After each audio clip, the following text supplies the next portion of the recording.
Hello दोस्तों, मेरा नाम प्रशांत सागर है और क्रीपी कंटेंट हिंदी में आपका स्वागत है।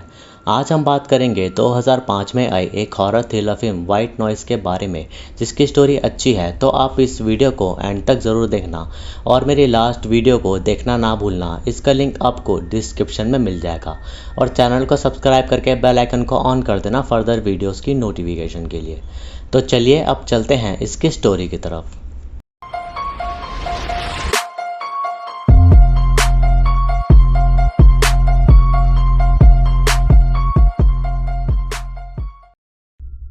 तो फिल्म की शुरुआत में हमें फेमस आर्किटेक्ट को देखते हैं जिसका नाम जॉन होता है और उसकी वाइफ एना, जो कि फेमस ऑथर थी, वो प्रेग्नेंट होती है, जिससे जॉन काफ़ी खुश होता है क्योंकि उसका सेकंड बेबी आने वाला था। उसी दिन एना अपने बेटे को लेकर अपने ऑफिस चली जाती है और जॉन भी अपने ऑफिस। लेकिन जब जॉन अपने घर आता है तो वो देखता है कि उसकी वाइफ और बेटा अभी तक घर नहीं आए, इसलिए वो उनका वेट करने लगता है। जॉन का रेडियो बीच बीच में अलग अलग फ्रीक्वेंसीज पकड़ लेता है जिसके एंटीना को हिलाने से वो ठीक होती हैं। खैर, वेट करते करते रात के 12 बज जाते हैं, लेकिन तब भी उसकी वाइफ नहीं लौटती, इसलिए वो उसकी फ्रेंड को कॉल लगाने लगता है, लेकिन उसके वहाँ से भी कोई रिस्पॉन्स नहीं मिलता। अगली सुबह जॉन को न्यूज़ में पता चलता है कि एना की कार एक्सीडेंट के चलते पानी में गिर गई है, लेकिन एना मरी है कि नहीं ये अभी तक कंफर्म नहीं है क्योंकि पुलिस को अभी तक एना की बॉडी नहीं मिली थी। जॉन का बेटा माइकल बच जाता है क्योंकि एना ने उसे अपनी फ्रेंड के घर छोड़ दिया था। फिर ऐसे ही 10 दिन बीत जाते हैं और हर जगह पर जॉन और उसकी वाइफ की खबर ही थी। लेकिन एक दिन जॉन को एक आदमी हर जगह फॉलो करने लगता है और वो उसे पहले तो उसके घर के बाहर दिखा और फिर ऑफिस के बाहर। इसलिए जॉन उस आदमी के पास चला जाता है जिसका नाम रेमंड था और वो जॉन को कहता है कि एना मर चुकी है क्योंकि उसने रेमंड को कांटेक्ट किया है और ये बात जॉन को बुरी लगती है, इसलिए वो वहाँ से जाने लगता है। लेकिन रेमंड उसे तब भी अपना कार्ड दे देता है क्योंकि वो जानता था कि उसे आगे रेमंड की ज़रूरत होगी। उस रात जॉन को पुलिस से कंफर्मेशन मिल जाती है कि उसकी वाइफ अब इस दुनिया में नहीं है, जिससे जॉन को काफ़ी दुख होता है। फिर 6 महीने बाद जॉन एक फ्रेश स्टार्ट के लिए कहीं और शिफ्ट कर लेता है और फिर कंस्ट्रक्शन साइट पे वो देखता है कि उसकी वाइफ का कॉल आ रहा है, जिससे जॉन काफ़ी शॉक हो जाता है क्योंकि पुलिस ने उसकी वाइफ का सारा सामान उसे दे दिया था, जिसमें एना का सेल फोन भी था। उस रात फिर से जॉन के पास एना का कॉल आते ही जॉन उसे उठा लेता है, लेकिन फ़ोन पर बस उसे कुछ फ्रीक्वेंसी सी सुनाई देती है।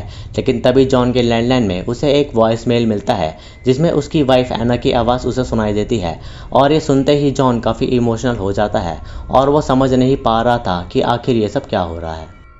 अगले दिन जॉन सीधा रेमंड के पास जाता है क्योंकि उसने कहा था कि एना ने उसे कांटेक्ट किया है और जब रेमंड जॉन को देखता है तो वो काफ़ी खुश होता है क्योंकि जॉन ने रेमंड की बात मानी। वहाँ जॉन की मुलाकात सारा नामक एक लेडी से होती है जो अपने फियांसे की आवाज़ सुनने वहाँ अक्सर आया करती थी।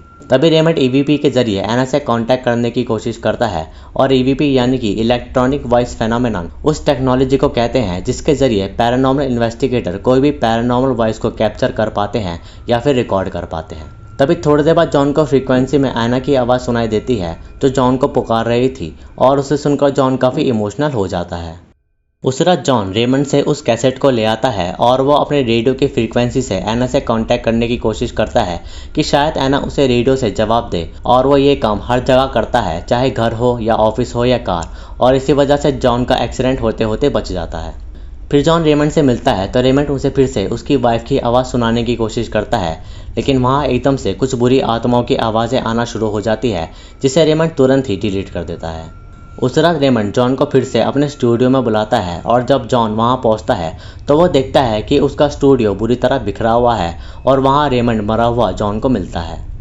उसके बाद सारा जॉन को रेमंड के कुछ टेप्स और डायरीज दे देती है जिसमें रेमंड ने उन मैसेजेस को लिखा था जो उसे ईवीपी से रिसीव हुए थे, और उन मैसेजेस में ज़्यादातर गालियाँ ही थी जो बुरी आत्माएं दे रही थीं। फिर जॉन रेमंड का पूरा ईवीपी सेटअप अपने घर ले आता है और वो हर समय बस एना को कांटेक्ट करने की कोशिश कर रहा था और उसे स्क्रीन में देखने की भी वो काफ़ी कोशिश करता है। उसके बाद जॉन मीराबेल से मिलता है जो उसका हाथ पकड़ के बताती है कि उसे ईवीपी बंद कर देना चाहिए क्योंकि उसके पीछे काफ़ी बुरी आत्माएं पड़ सकती हैं। लेकिन ये बात जॉन को अच्छी नहीं लगती क्योंकि वो कैसे भी एना से कांटेक्ट करना चाहता था, इसलिए वो वहाँ से चला जाता है। उस रात जॉन को स्क्रीन में कुछ लोगों के विजन्स दिखते हैं जो कि मरे हुए थे, और हम स्क्रीन में लोगों की आकृति को देख पाते हैं जो जॉन को बार बार फॉलो कर रही थी। उसी रात उसे स्क्रीन पर फाइनली एना दिखती है, लेकिन तभी उसे वहाँ एक लेडी भी दिखती है जो मदद के लिए पुकार रही थी, और साथ साथ उसे एक आदमी भी बोलते हुए सुनाई देता है जो कि एक जगह का नाम बोल रहा था जिसका नाम था विलो एवेन्यू। फिर जॉन उसी जगह पहुंचता है जहाँ उसे एक कार पलटी हुई मिलती है और उसमें एक लेडी और एक बेबी था, जिसमें से जॉन उस बेबी को बचा लेता है, लेकिन वो उस लेडी को बचा नहीं पाता। जॉन समझ गया था कि उसे स्क्रीन में सिर्फ मरे हुए लोगों के मैसेज ही नहीं दिखते, बल्कि वो लोग भी दिखते हैं जो मरने वाले होते हैं, और जॉन उनको बचा भी सकता है। और ये बात वो तुरंत सैरा को बताता है और कहता है कि एना उसकी मदद कर रही है लोगों को मरने से बचाने के लिए। फिर जॉन न्यूज़पेपर में देखता है कि मैरी नाम की लड़की काफ़ी दिनों से मिसिंग है। उसके बाद वो सैरा के पास जाता है जहां उन्हें रेमंड की डायरी में मैरी का नाम मिलता है, जिससे वो समझ पाते हैं कि मैरी की वीडियो रेमंड की टेप्स में है। इसलिए जॉन ईवीपी के थ्रू एना से मदद मांगता है कि वो बता सकती है कि मैरी इस वक्त कहाँ हो सकती है।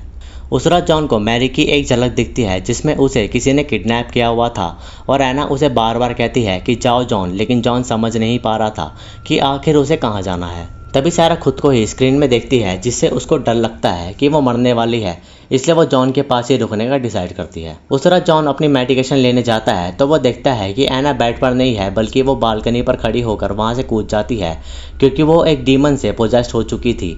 इसलिए जॉन उसे तुरंत हॉस्पिटल में एडमिट कर देता है।